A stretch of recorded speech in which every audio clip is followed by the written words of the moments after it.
নমস্কার বন্ধুরা, আবারও স্বাগত জানাই আমাদের চ্যানেলে।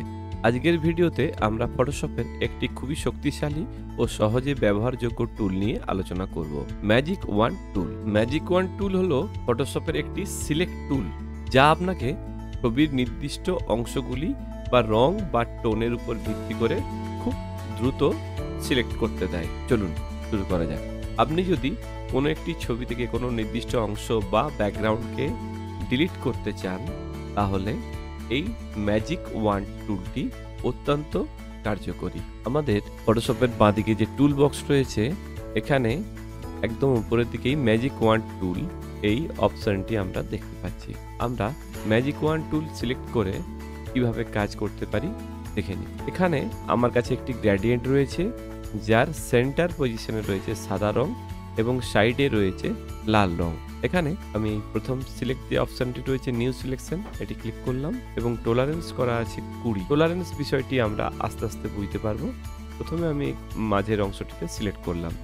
সিলেক্ট করার পরে আমার কাছে একটি নির্দিষ্ট এরিয়া সিলেক্ট হয়ে গেল। এটা সিলেক্ট হলো, এর কারণ হচ্ছে আমি যেখানে ক্লিক করেছি সেখান থেকে +-20 অর্থাৎ 20% ডিপ কালার বা 20% লাইট কালার পর্যন্ত এরিয়া সিলেক্ট হয়েছে। আমি যদি টলারেন্সটি বাড়িয়ে 40 করি তাহলে কি হয় দেখি। আমি Ctrl+D দিয়ে এরিয়াটি ডিসিলেক্ট করি। এখন টলারেন্স 40 হওয়ার জন্য ও কিন্তু বেশি এরিয়া জুড়ে সিলেক্ট করেছে। আবার টলারেন্স যদি আমরা 10 করি সেক্ষেত্রে কি হয় আমরা দেখে নিই। আমরা ডিসিলেক্ট করার পরে আমরা আবার ক্লিক করছি। এখন যেহেতু টলারেন্স মাত্র 10, ম্যাজিক ওয়ান টুল কম এরিয়া দেখিয়েছে। টলারেন্স যত বেশি হবে তত বেশি টোন পর্যন্ত সিলেকশন কাজ করবে। আমাদের সামনে একটি ফুলের ছবি রয়েছে। এই ছবির ব্যাকগ্রাউন্ডটি রিমুভ করার জন্য আমরা ম্যাজিক ওয়ান টুল ব্যবহার করব। চলুন দেখা যাক। আমরা ম্যাজিক ওয়ান টুল নিয়ে এই ফুলের আশেপাশে যে রঙগুলি রয়েছে সেটি সিলেক্ট করব। প্রথমে আমাদের টলারেন্স 10 আছে।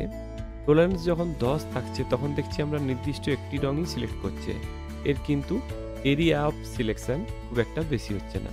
এই কারণে আমরা সিলেকশনটি বাড়িয়ে দেব। বাড়িয়ে আমরা 35 করব। সাধারণত সিলেকশনটি 32 করা থাকে। আমরা প্রথমে ডিসিলেক্ট করলাম, এরপরে যখন আমরা দ্বিতীয়বার আবার টলারেন্স 35 করে সিলেকশন করছি, সেক্ষেত্রে দেখছি অনেকটা বেশি এরিয়া জুড়ে সিলেক্ট করতে।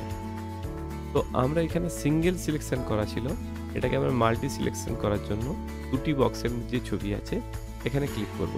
এরপর আমরা ছোটো ছোটো এরিয়াগুলি আস্তে আস্তে দেখুন, এইভাবে আমরা প্রায় পুরো ব্যাকগ্রাউন্ডটা সিলেক্ট করে নিয়েছি। এরপর আমরা ব্যাকগ্রাউন্ডটি বোর্ডের ডিলিট বাটন প্রেস করলেই সম্পূর্ণ ব্যাকগ্রাউন্ডটি ডিলিট হয়ে যাবে। এইভাবে আমরা খুব সহজে কোনো ইমেজ থেকে সম্পূর্ণ ব্যাকগ্রাউন্ডটি রিমুভ করতে পারি। আমাদের এই ছবিটির মধ্যে এই সাদা ব্যাকগ্রাউন্ডে কিছু কিছু কালো কালো অংশ রয়ে গেছে, এটিকে আমরা ইরেজার টুল দিয়ে সম্পূর্ণ মুছে দেব। তো আমরা আমাদের এখানে একটি সাদা ব্যাকগ্রাউন্ড পেয়ে গেছি। এই সম্পূর্ণ সাদা ব্যাকগ্রাউন্ডটিকে সিলেক্ট করার জন্য আমরা ম্যাজিক ওয়ান টুলে ক্লিক করার পর আমরা সাদা অংশটি সিলেক্ট করে নিলাম। এরপরে আমরা গ্রেডিয়েন্ট অপশন থেকে গিয়ে একটি গ্রেডিয়েন্ট ড্র করে নেব। আমাদের এই ছবিটি সিলেক্ট করা ছিল, তার ব্যাকগ্রাউন্ডটি সম্পূর্ণ রিমুভ করার পরে একটি নতুন ব্যাকগ্রাউন্ড অ্যাড করে দিলাম। ছবিটি এখনও সিলেক্ট হয়ে রয়েছে, তাই আমরা Ctrl+D আর ডি সিলেক্ট করব।